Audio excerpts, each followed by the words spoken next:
امام بخاری رحمت اللہ علیہ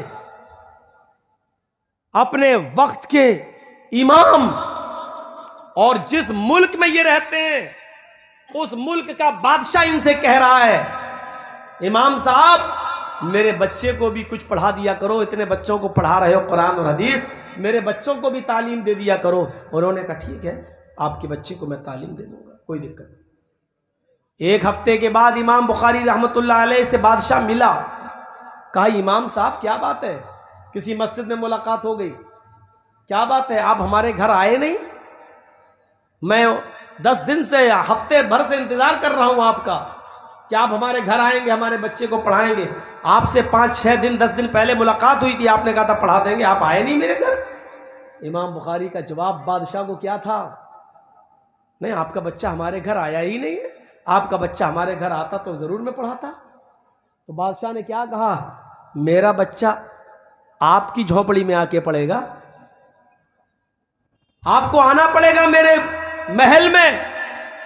امام بخاری رحمت اللہ علیہ فرماتے ہیں بادشاہ سلامت سے سوری یہ نہیں ہوگا مجھ سے، آپ کے بچے کو میرے گھر آنا پڑے گا، اور ہاں میری جھونپڑی میں آنا پڑے گا، اور اس سے بھی 2 قدم آگے بڑھ کر سن لیجئے بادشاہ سلامت صاحب، آپ کے بچے کو میری جھونپڑی میں آ کے اسی چٹائی پر بیٹھنا پڑے گا جس چٹائی پر ہمارے محلے کے اور غریبوں کے بچے بیٹھ کر پڑھتے ہیں۔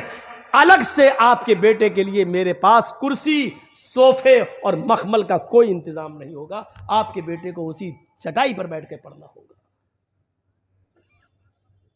یہ جواب تھا اس زمانے کے علماء کا بادشاہوں کو، نہیں عادت تھی کسی کی سننے کی۔ قرآن و حدیث کا علم میرے پاس سنائے گا تو، کتاب و سنت کا علم میرے پاس، اور غلامی کروں گا میں تمہاری۔ جانتے ہو اس جرم کی سزا ان کو کیا ملی؟ بادشاہ نے ان کو شہر چھوڑنے کا حکم دے دیا، اور امام بخاری رحمت اللہ علیہ کو شہر ہی نہیں ملک چھوڑنا پڑا۔ وہ اپنے بیوی بچوں کو لے کر شہر بستی ملک سے نکل گئے، دوسری بستی میں چلے گئے، لیکن انہوں نے ہجرت کر جانا گوارا کر لیا، ملک چھوڑ دینا گوارا کر لیا، بادشاہ کی غلامی کرنا گوارا نہیں۔ علماء اپنے وقار کو سمجھیں، علماء اپنے مقام کو سمجھیں، اور آپ لوگ بھی سمجھیے، علماء کے مقام کو سمجھنے کی کوشش کیجیے، ان کی عزت کرنا چاہیے۔ یاد رکھیے یہ مٹ گئے تو پیدائش سے لے کے موت تک سارے کام مولوی کام آتا ہے۔ مولوی آپ کے مرنے کے بعد جنازہ پڑھانے والا بھی کوئی نہیں ملے گا، قدر کیجیے، قدر۔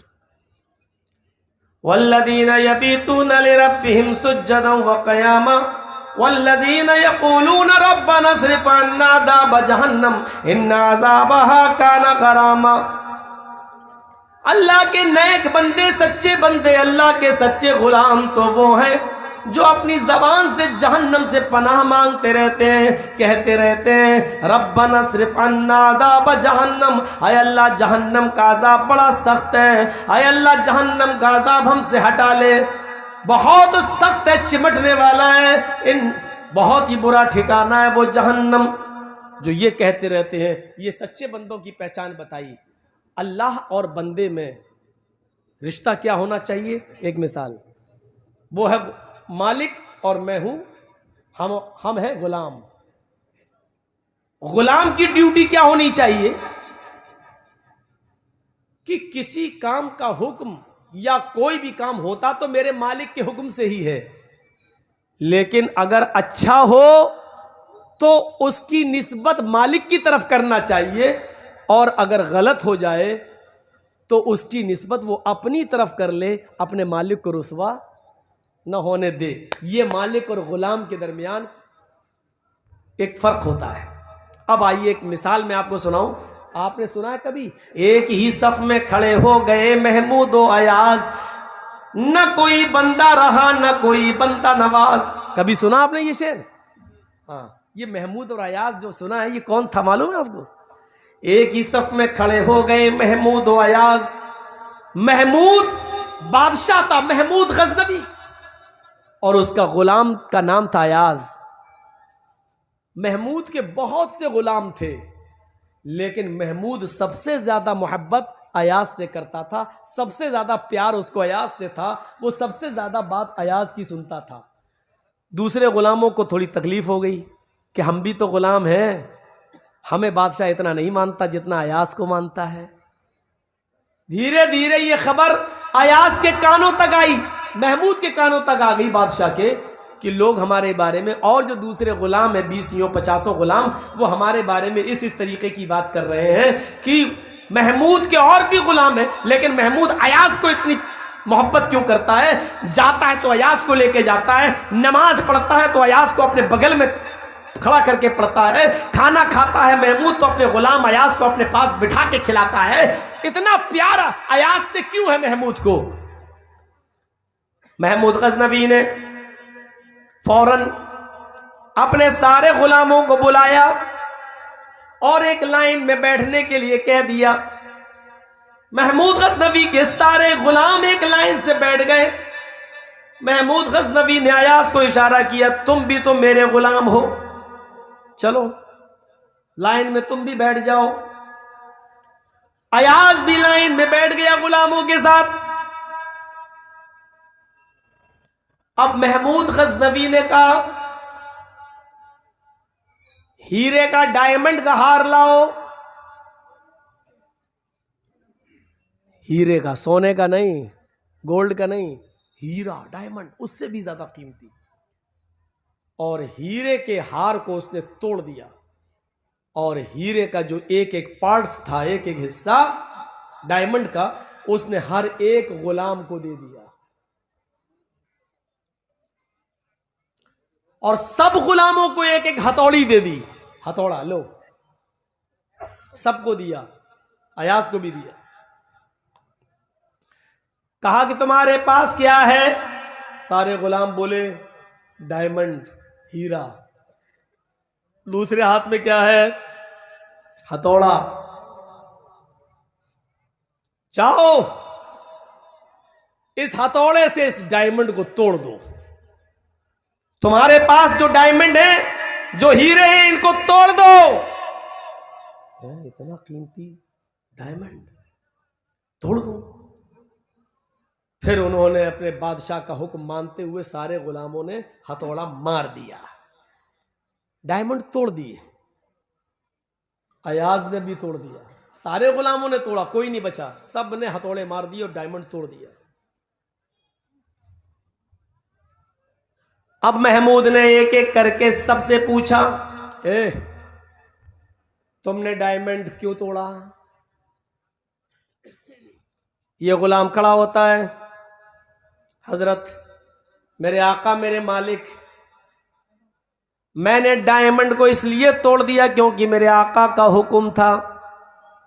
ڈائمنڈ کی قیمت میرے آقا کے حکم سے بڑھ کر نہیں تھی، اس میں چاپلوسی بھی تھی اور تاریخ بھی تھی اور حکم، میں نے توڑ دیا۔ اچھا تم نے کیوں توڑا؟ اس نے بھی کہا آپ کا حکم تھا، حکم کے آگے میں نے آپ کے حکم کی خلاف ورزی کرنا پسند نہیں کی، توڑ دیا۔ تیسرے سے پوچھا تم نے کیوں توڑا؟ اس نے بھی یہی جواب دیا، چوتھے نے بھی جواب دیا، 15 لوگوں نے، 20 لوگوں نے، 25 لوگوں نے، سارے غلاموں نے یہی جواب دیا۔ اب باری آتی ایاز کی، توڑا تو اس نے بھی تھا۔ پوچھا ایاز تم بتاؤ کہ تم نے اس ڈائمنڈ کو کیوں توڑا؟ تو ایاز نے فوراً یہ جملے ادا کر دیے، میرے آقا میرے مالک،